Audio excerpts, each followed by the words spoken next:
Hai teman-teman, ketemu lagi di Cerita Airi. Kali ini aku mau ngebahas lebih dalam tentang passive income menjadi seorang YouTuber. Kenapa sih aku nyaranin kamu menjadi seorang YouTuber? Memangnya menguntungkan? Gampang gak sih menjadi seorang YouTuber? Itu yang kita mau bahas sekarang. Nah, kita simak bareng ya. Let's go!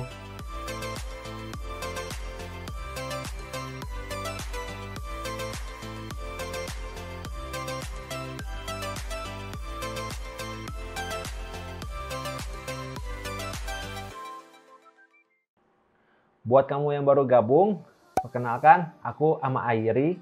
Di channel ini kita akan membahas berbagai macam passive income. Untuk episode kali ini, aku mau ngebahas tentang yang namanya menjadi YouTuber. Kenapa? Karena kalau kamu menjadi seorang YouTuber, kamu bisa mempunyai passive income dari ratusan ribu sampai miliaran rupiah. Wait, what? Miliaran rupiah? Nggak salah tuh bang. No, it's not a dream. Di YouTube, kamu bisa mendapatkan penghasilan miliaran rupiah. FYI, aku aja baru berapa bulan sebenarnya menerima pendapatan dari YouTube. Tapi aku lihat dari beberapa bulan ini, pendapatanku selalu naik tiap bulannya. Coba aku tanya sama kamu, di mana sih ada perusahaan yang mau ngebayar gaji karyawannya tiap bulan naik gaji? Hampir nggak ada kan? Yang ada, kalau kamu menghadap pemimpin kamu untuk minta naik gaji, ya bisa aja sih kamu di-approve untuk naik gajinya. Tapi kebanyakan dijawabnya seperti ini. Kayaknya performa kamu tahun ini kurang bagus ya. Gimana kalau tahun depan aja kamu naik gajinya? Masih tetap mau kerja di sini kan? Tapi nyebelin kan kalau dengar kayak gitu. Tapi di YouTube kamu bisa hampir tiap bulan naik pendapatannya. Tapi tentu aja ini berdasarkan besarnya channel kamu, banyaknya subscriber yang kamu dapat, dan banyaknya video yang ditonton oleh orang-orang. Makanya kedepannya aku akan bagiin berbagai macam tips gimana caranya kita membesarkan channel kita. Jadi jangan lupa like and subscribe channel ini ya, biar tiap kali aku bagiin tips kamu bisa segera nontonnya. Oke? Tapi sebelum itu semua mulai, balik lagi. Kenapa sih harus buat channel YouTube? Well, untuk saya pribadi ada beberapa alasan. Alasan saya membuat channel ini karena saya ingin membagikan sesuatu yang baik, membagikan ilmu yang saya punya. Nah, hal ini kan hal yang positif kan? Makanya channel ini bisa berkembang. Banyak yang suka channel ini. Well, ada juga sih yang suka channel ini. Cuma dibandingkan dengan yang suka, sangat sedikit yang nggak sukanya. So, terima kasih ya buat kamu yang udah like channel saya ini. Itu bikin saya semangat loh untuk bikin video-video yang lainnya. Alasan kedua kenapa mempunyai channel YouTube adalah supaya terkenal. Mau jadi artis ya bang? Enggak. Bukan terkenal seperti itu. Tapi kalau kamu mempunyai channel YouTube, kamu bisa pamer karya-karya kamu. Kamu bisa ngasih lihat ke orang-orang keahlian-keahlian kamu.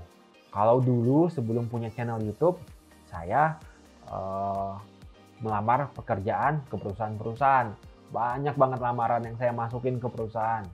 Dari banyaknya lamaran yang saya masukin, paling cuma 1-2 yang manggil saya untuk wawancara.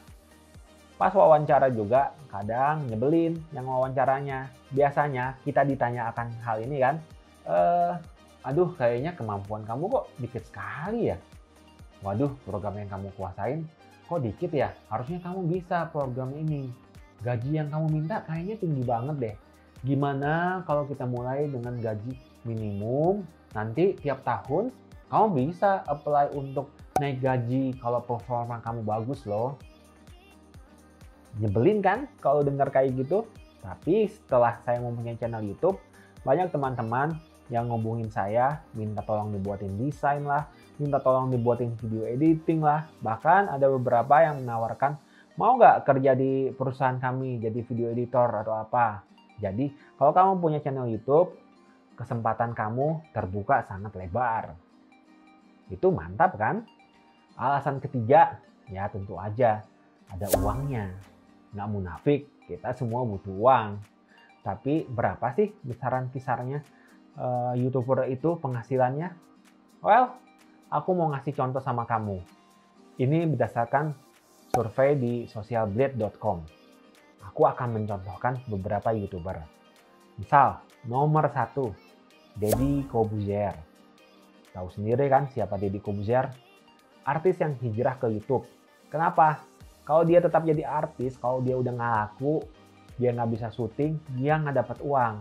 Tapi sedangkan kalau di YouTube, kalau kamu sudah banyak buat video dan kamu memutuskan untuk pensiun misalnya gitu ya, kamu tetap akan mendapatkan bayaran tiap bulan selama video kamu masih ditonton orang.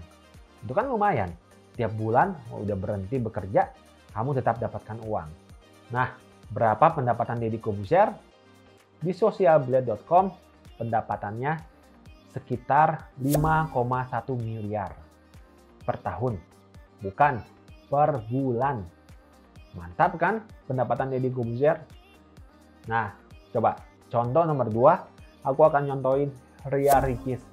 Kamu tahu kan Ria Ricis awalnya cuma iseng-iseng aja bikin video. Tapi kemudian banyak remaja-remaja di Indonesia yang suka konten Ria Ricis. Sekarang pendapatan Ria Ricis itu berapa sebulannya? Sekitar 4 miliar lebih. Mantap juga kan? Contoh selanjutnya, aku akan nyontohin Atta Halilintar. Coba, siapa yang belum pernah dengar Atta Halilintar? Pasti semua orang udah pernah dengar Atta Halilintar. Nah, dibilangnya di Social Blade, pendapatan Atta Halilintar itu dari iklannya aja sekitar 4 miliar lebih.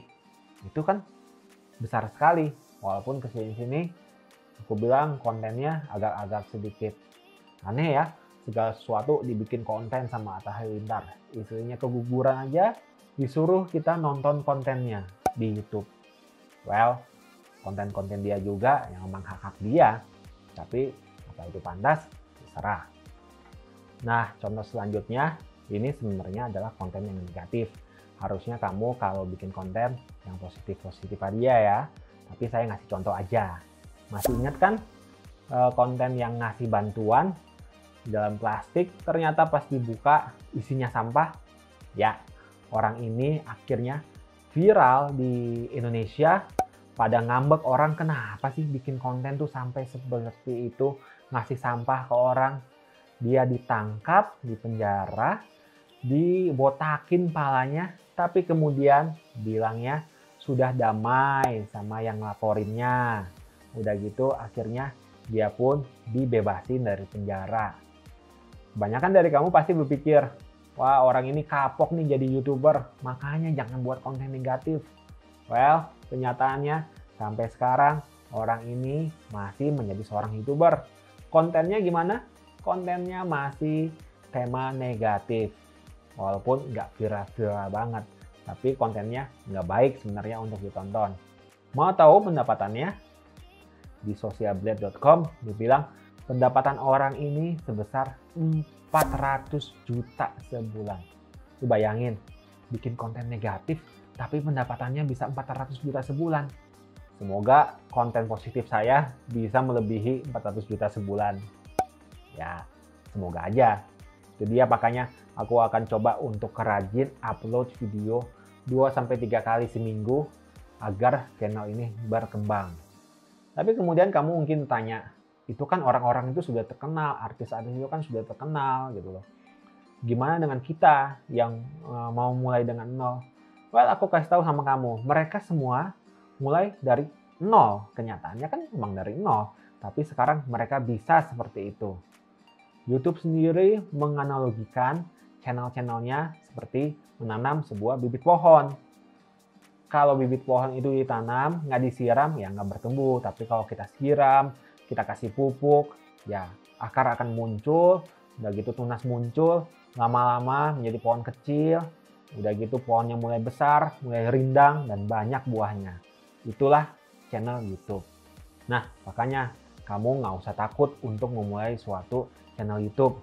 Kedepannya aku juga akan bagiin tips-tips bagaimana bikin suatu video yang baik, bagaimana mengedit video yang baik, dan agar channel kamu cepat dimonetisasi dan juga menjadi berkembang, kamu bisa dapat penghasilan dari YouTube. Gitu aja kali ya episode kali ini. Semoga ini menginspirasi kamu biar kamu mau membuat channel YouTube. Kalau mereka bisa mendapatkan pendapatan yang fantastis, kenapa saya dan kamu nggak bisa juga? Betul kan? Oke, sampai jumpa di next video ya. Makasih loh buat kamu yang udah nonton sampai selesai. Have a great day guys. Bye!